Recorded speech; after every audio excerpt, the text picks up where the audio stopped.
My name is Jess Mears, and in less than 10 minutes, I'm going to tell you how we can fix the liberty movement. So, if you've been around the liberty movement for any time at all, you know that there has been a history of division and some interpersonal conflict. In the liberty movement, we all have shared values and principles that already unite us. So, why is it that we can't seem to get along? I heard at an iftar a couple years ago, a friend took me to my first ever iftar, and an imam said part of a prayer. He said, "Let my actions never be the reason someone thinks less of themselves." And this has been a complete shift in my mindset since I have heard these words. Let my actions never be the reason someone thinks less of themselves. So I've tried to use that as a guiding basis for the relationships that are in my life. And I think a lot of times we get hung up in this need to change the world and change lives. But really, what we should be doing here with our time on earth is just making sure that we never leave a negative impact on a fellow human being. So I have sought out in the time that I've been a libertarian activist since 2007, creating space for people to come together and find community in the liberty movement. For people really to flourish, they need to have a community. And when people come to the liberty movement and find a community that's unwelcoming, they're not going to stick around. So you've probably heard before that like 90% of success is showing up. Well, what can people show up to in the liberty movement? There's conventions and there's meetings, but where can people come and just be themselves and get to be around people that they enjoy spending time with and in an environment that has less division? So that's what I have focused on my time with, is how can I make people feel more comfortable and more like themselves at a libertarian function. So I want to talk about being the person that creates the space for people to show up. How can you bring people together to find the liberty movement as a place where they want to invest their time? What can be done to bring people together?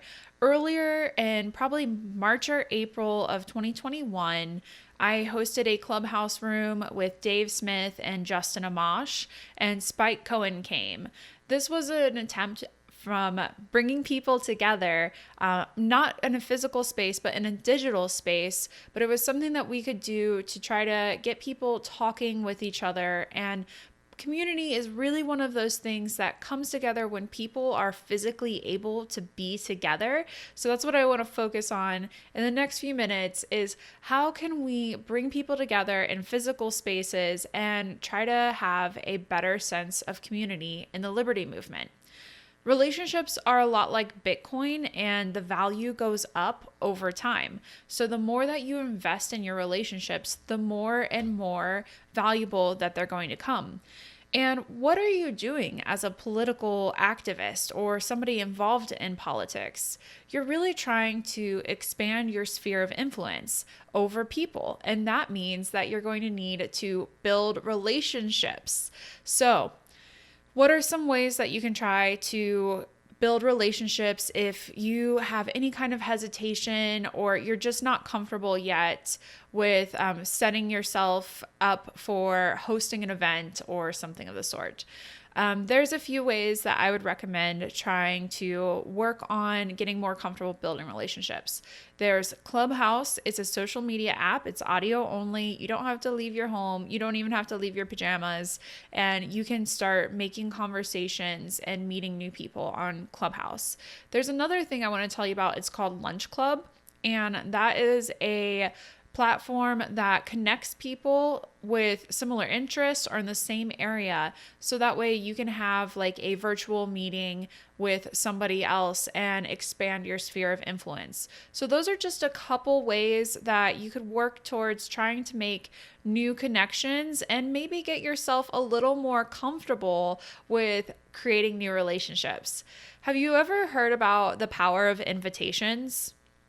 Inviting somebody to something is very vulnerable for you. And it's also vulnerable for them, because if they accept or they decline your invitation, there is a sense of vulnerability in there in one sense or the other. And if you're not familiar with the psychology behind vulnerability, I definitely recommend Googling Brene Brown now and listening to her TED Talk or on many podcasts where she talks more about vulnerability. So when you're trying to create the environment for somebody to come and have an experience and get more involved with the liberty movement, there's a few things to keep in mind. And these are ways that you can create the best experiences for these individuals. Novelty. If your event and your thing that you're trying to host for people has some kind of novel element, it's going to stand out as original and yours, and it's going to help you with your sphere of influence because people are going to start knowing you by this thing that you're doing. So I'm really trying to encourage you to start becoming a host of an activity. You might have heard of running clubs that end with a beer, or so many other things that people do in their communities that bring them together that have some kind of element of novelty. So when you're trying to create your own community, think about something that you like already, that you would already do. See if you can get one more person to do that with you, and then start advertising that activity. And eventually you're going to have a community, and the amount of influence that you'll have over that community is going to be pretty significant because those people know that you have been creating this environment for them and they've learned to trust you. Ugly sweater parties are another example. When you're trying to set up an opportunity for people to come together, think about curation. Think about who gets a seat at the table. Do you want to invite somebody that has a high profile? Think about if you had access to Elon Musk and he was at your event, and the amount of people that would be very influenced to try to come to such an event. Being part of a community helps people live healthier and happier lives.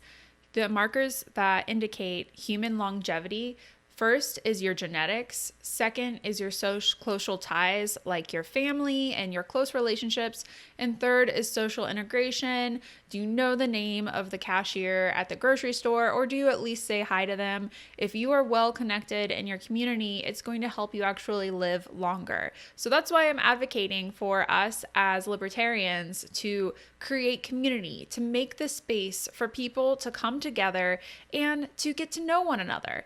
You can guarantee that you're going to make your life worse by not overcoming the fear of getting hurt by connecting with people. So if you give people opportunities to get involved, they will come. And also, community building skills are incredibly rewarding and fulfilling. You may actually not look forward to the moments before you have a gathering where you've invited people to, but by the time it's over, you definitely feel so much better about it. I had a friend tell me once that every person is interesting. You just have to get to know them first. And I think that's so true. So my best advice to you today is to be willing to get to know somebody new. Be willing to invite a stranger to some place to do something with you, whether or not it's a county meeting or a social activity or just something that you've been wanting to do for a while. And why not get people together and create that community? So please let me know if you take my challenge and you're willing to accept the risk of being vulnerable and hosting an event and creating space for people to come out and get to know each other and maybe even change the world together. Thank you.